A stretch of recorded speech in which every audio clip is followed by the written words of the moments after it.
Hello, business entrepreneurship class. Now we're into chapter 17.2, staffing and company policies. So it's really important that you understand that staffing or personnel determines who carries out the work of your company. So making sure you bring people on board is critical. You remember doing the business plans, you found that I questioned you whether you needed some of these full-time people on board or whether you needed some people to do certain functions so that you can also consider outsourcing. But consequently, staffing policies and decisions are going to have a direct bearing on the success of your company. So it's really important you get this right. There's a number of key content. Hopefully we'll go through a lot of that, but you do need to understand that. Let's talk about staffing your operation.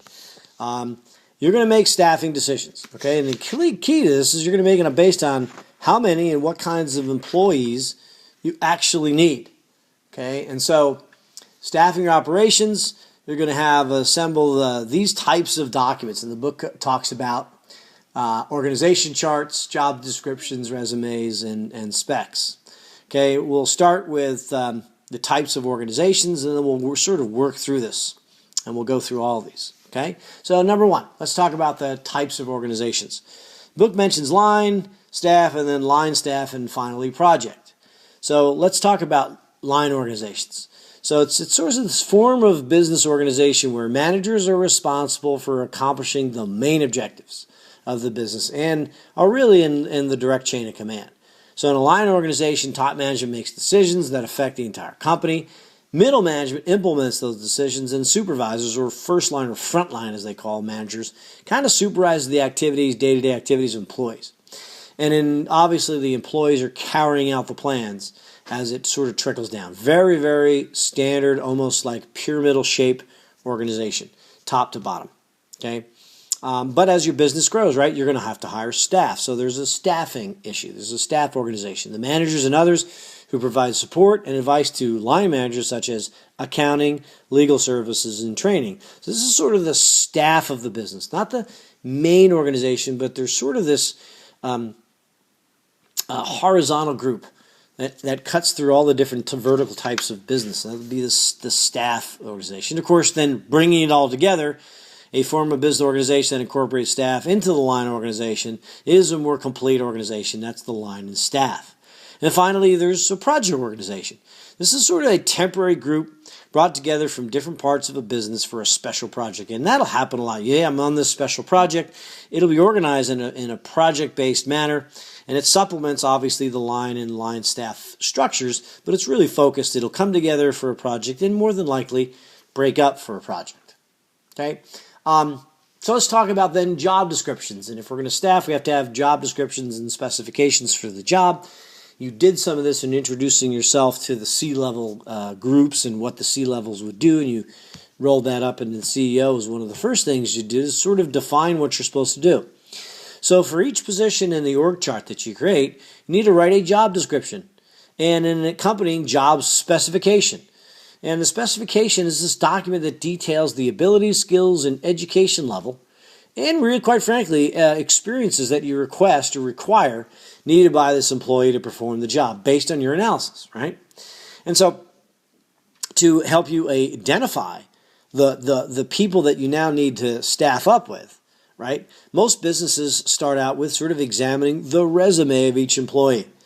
And this is really a gap analysis and relative to company staffing goals, and what they're looking for is a summary of the work in academic history and skills and experiences of all this, prospective employees, so they can make sure, at least on paper, and this is really on paper, right, that you've got a pretty good fit.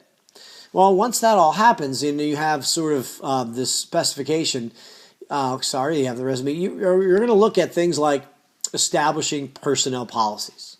Okay, and I'll go back real quick because I skipped it. That's just the classic definition right out of your book of what a resume is. So you just need to know it. And of course, many of you have done one.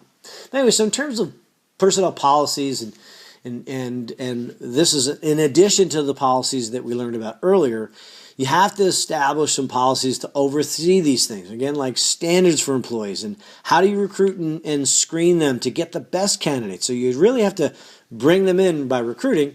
and then screen them. Make sure they pass some tests before it goes up the chain and gets closer to hire. Well, how do you attract people? You have to have pay and benefits and sort of policies around that. And then once they come on board, hey, man, you got to get them up to speed, right? You have to train them. You got to develop them. Human capital stuff, right? And then finally, you need to keep records. That's really important, and that's why HR people exist. Okay, so let's talk about like recruiting. So if we go to look at this thing, I'll just kind of walk through some of the stuff. When you're staffing, as you know, and when you go to college, there's placement offices there, and there's union halls, and there's ways for organizations to recruit you. And this is really to bring in prospective employees, and hopefully you'll be recruited heavily because you've done a great job in high school and college. But businesses use classified ads, agencies, and word of mouth, a big, big deal. LinkedIn, really super popular nowadays, but Monster.com, those kinds of things. Okay, so you need to understand that you have to have sort of policies around recruiting. Well, to attract and retain great people, you have to offer them compensation. Compensation, by the way, is way more than salary, but I'll start off by just talking about the pay itself, the actual money you get. Each week, month, and year, you're going to pay people. It's the core to compensation, but it's not the only thing. There's also benefits. You have to have a great benefit plan. That could be things like paid vacation and sick days. And hey, there's flexible time. You don't have to be there from 9 to 5. You could be there from 9 to 1 and take some 3 hours, but then be there from 6 on. So there has to be some flexibility. How about childcare? How about healthcare? So you have to have some personnel policy around benefits. What about if you're in sales, you have a commission. Maybe you're going to incent people in sales to sell more, and as they sell more, they make more money. Well, there's sort of a commission plan that could be in place, all right? So these are policies, right? These are key policies to make sure that you don't overlook any of these for your operations. You really do have to go through this, and it's really important because people are people, and you want to treat them well, but you also want to treat them fairly. So you make a list of these operational rules and policies that apply to your business. You find out, by the way, hey, how are competitors doing? And then get feedback from potential customers. These are things that you can do. There's the recruitment. There's the personnel policy and wages. That's what wages are. Those are salaries. So the things I just went through, benefits, and these are all just straight definitions, so I'm not going to stay on these for very long, but just wanted to show you that this is how it works. These are the rates, etc. But let me just summarize. So first off, you have to explain the staffing process. It's really important, right? So when you read this thing, you have to know that you're involving here the design of the organization structure, all right? You have to have written descriptions, job specifications, develop and implement policies about standards for employees, recruiting, screening, hiring, training, those things, and establish pay and benefit plans. And bottom line, you have to maintain records because you never know when they'll be asked of you.